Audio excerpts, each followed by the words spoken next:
자, 이번 시간에는 92쪽과 93쪽의 도전 수학, 생활 속에 숨어 있는 소수의 곱셈을 알아볼까요? 한번 같이 공부해 보도록 하겠습니다.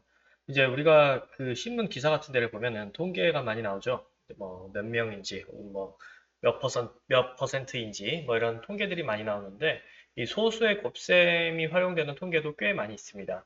예를 들어서 뭐 몇 배 증가했다라고 할 때, 뭐 두 배 증가했다, 세 배 증가했다, 이렇게 자연수만큼의 배수로 말하기도 하지만 또 뭐 1.5배 증가했다 뭐 이런 식으로 뭐 2.2배 증가했다 이런 식으로 뉴스에서 통계가 많이 나오거든요.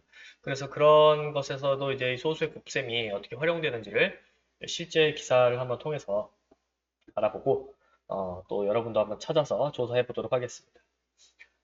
일단 1번에 기사를 읽고 물음에 답해 봅시다. 한번 기사를 같이 읽어보도록 하겠습니다. 날씨가 부쩍 추워지면서 인플루엔자, 독감 의심 환자가 증가하고 있어 감염 예방을 위한 예방접종, 손 씻기 등 개인위생 수칙 준수에 주의를 기울여야 한다. 질병관리본부에 따르면 지난해 12월 22일에서 28일 독감 의심 환자는 2019년에서 20년 절기 인플루엔자 유행주의보 발령 이후 최고치를 기록했다. 검사 결과를 보면 외래 환자 1000명당입니다. 독감 의심 환자는 2019년 12월 1월 7일, 1일에서 7일 이제 19.5명에서 같은 달 이제 8일에서 14일 주에는 28.5명, 15에서 21일 주에는 37.8명으로 증가했다. 그리고 22일에서 28일 주, 그러니까 이제 이게 한 주씩 나오는 것 같죠? 이때는 이제 몇 명으로 증가했다라고 했습니다. 그러니까 37.8명에서 더 증가한 거죠. 근데 이는 12월 1일에서 7일 독감 의심 환자 수의 2.55배에 달하는 수치이다라고 이제 됐습니다. 그래서 이제 여기 있는 그러면 이 의심 환자 수, 그러니까 12월 22일이죠. 12월 22일에서 28일에 해당하는 독감 환자 수를 구해야 되는데 기사에서 필요한 정보는 뭐가 있냐? 여기서 12월 1일에서 7일 독감 의심 환자 수의 2.5배에 달하는 수치다. 그러면 아까 12월 1일에서 7일은 1000명당 19.5명이라고 했죠. 1000명당. 그러니까 19.5명이었는데 이 19.5명의 2.5배이다. 2.55배에 해당하는 숫자가 바로 이제 이 22일에서 28일에 해당하는 숫자가 되겠습니다. 그럼 이 식을 써봐야겠죠? 식은 어떻게 써야 될까? 네. 1.95 곱하기 2.55를 하면 되겠죠. 그러면 이제 이걸 어떻게 계산을 해야 되는지 이제 그 답이 이제 나오게 텐데 이제 1.9가 아니라 19.5죠. 19.5 죄송합니다. 네. 19.5 곱하기 2.5가 돼야 되겠습니다. 자, 근데 여기서 이 독감 의심 환자 수를 올림해야 돼요. 올림. 그리고 소수 첫째 자리까지 나타낸다라고 했으니까 둘째 자리에서 올림을 하라는 얘기죠. 그러면은 이제 몇 명이 나오느냐? 1000명당. 이거를 우리가 직접 구해보면 되겠습니다. 그럼 이제 19.5랑 2.5를 곱하면 되는데요. 일단 195랑 255를 곱해보면 계산기를 써볼게요. 195랑 255죠. 네. 해보면 49,725가 나오네요. 그러니까 이제 195 곱하기 255는 여러분들이 계산하면은 4만 9,725가 나옵니다. 자, 그런데 여기에서 우리가 지난 시간에 배운 걸 써먹어 보자고. 19.5는 195에 비해서 10분의 1배니까 소수점짜리, 첫째 자리가 되겠죠? 그리고 이 255는 2.5가 됐으니까 소수 둘째 자리 수가 된 겁니다. 그러니까 여기에는 소수 그러면 첫째 자리랑 소수 둘째 자리가 됐으므로 이걸 곱한 값은 소수 셋째 자리에 위치해 있어야겠죠. 그래서 49.725라는 숫자가 나오게 됩니다. 그럼 이 49.725는 뭐냐? 여기서 이제 소수 첫째 자리까지 올림해서 나타나라 했으니까 이 2에서 올림을 하면은 49.8명이 나오는 거죠. 그래서 여기에 해당하는 숫자는 49.8명이다 라고 우리가 알 수가 있겠습니다. 49.8명 라고 써주시면 되겠죠. 자, 오른쪽 넘어가 보겠습니다. 자, 다음과 같이 생활에서 소수의 곱셈과 관련된 사례를 인터넷 자료에서 찾아 붙이고 친구와 함께 문제를 해결해 봅시다 라고 했네요. 자, 이제 이것도 뉴스 뭐 블로그죠. 자, 인터넷에서 찾은 건데 나폴레옹의 키는 작지 않았다라는 제목입니다.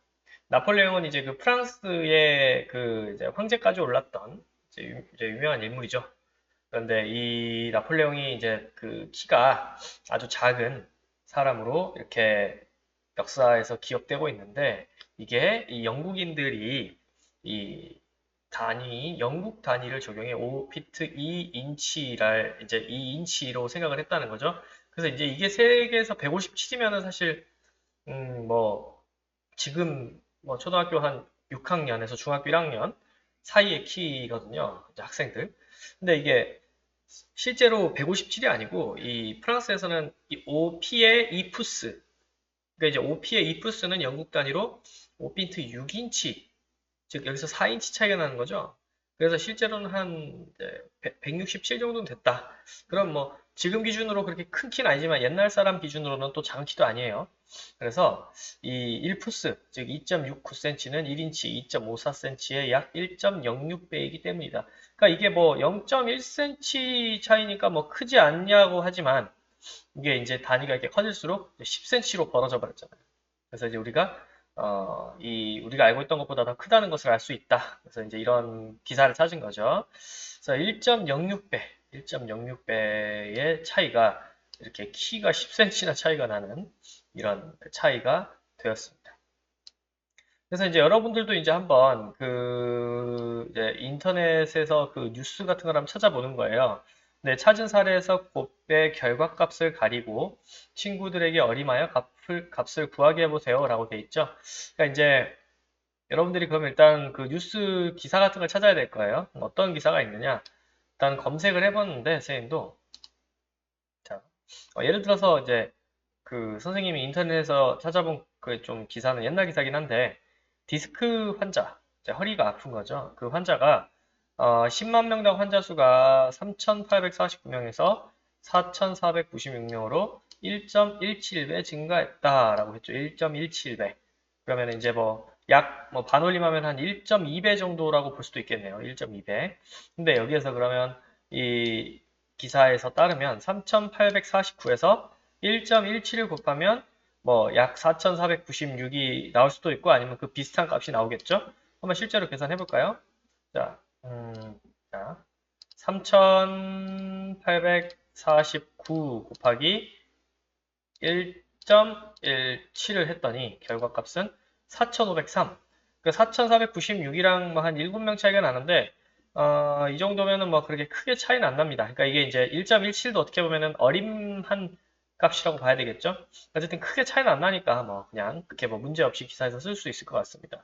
그래서 이제 1.17배, 1.2배 정도 된다라고 이제 이렇게 계산을 하면 되겠죠. 그러면 여기에서도 아까 우리가 뭐 이제 여러분들 이렇게 하는 거죠. 이제 3,389명이 있고 여기에 뭐 이제 1.2배인 걸 이제 여러분들이 찾았다면은 이제 여기에서 이걸 곱해가지고 이게 몇 명이 나오는지 이제 이걸 여러분들이 한번 확인을 해야겠죠. 여기서 뭐 친구에게 어림하게 값을 구하게 해보세요는 학교에서는 할 수 있겠지만 혼자서는 할 수 없으니까 여러분들이 이제 이런 식으로 한번 그 사례를 찾아보시고 여기에 이제 이렇게 몇 배인지 그리고 이게 실제 곱했을 때 그러면 그 값이 나오는지 방금 선생님이 계산기를 이용해서 한 것처럼 여러분도 한번 해보시면 좋을 것 같아요. 그래서 이 생활에서 소수의 곱셈을 활용할 때 이제 우리가 이제 적은 양의 차이도 어떻게 보면 정확하게 나타낼 수 있다라는 장점이 있죠. 그러니까 뭐 1.06배라는 게 큰 차이는 아니에요. 그렇지만 그게 이제 사람 키를 10cm나 나중에 이렇게 바꿔버렸잖아요. 그러니까 어떻게 보면 이런 적은 차이는 아니지만 그래도 비교적 정확하게 이제 이 수의 크기를 비교하는 데 있어서 이런 소수의 곱셈이 활용된다라는 것을 우리가 잘 배워봤습니다. 그래서 오늘 수업은 여기까지 하고요. 다음 시간에 이제 94, 5쪽의 문제 또 같이 풀어보도록 하겠습니다.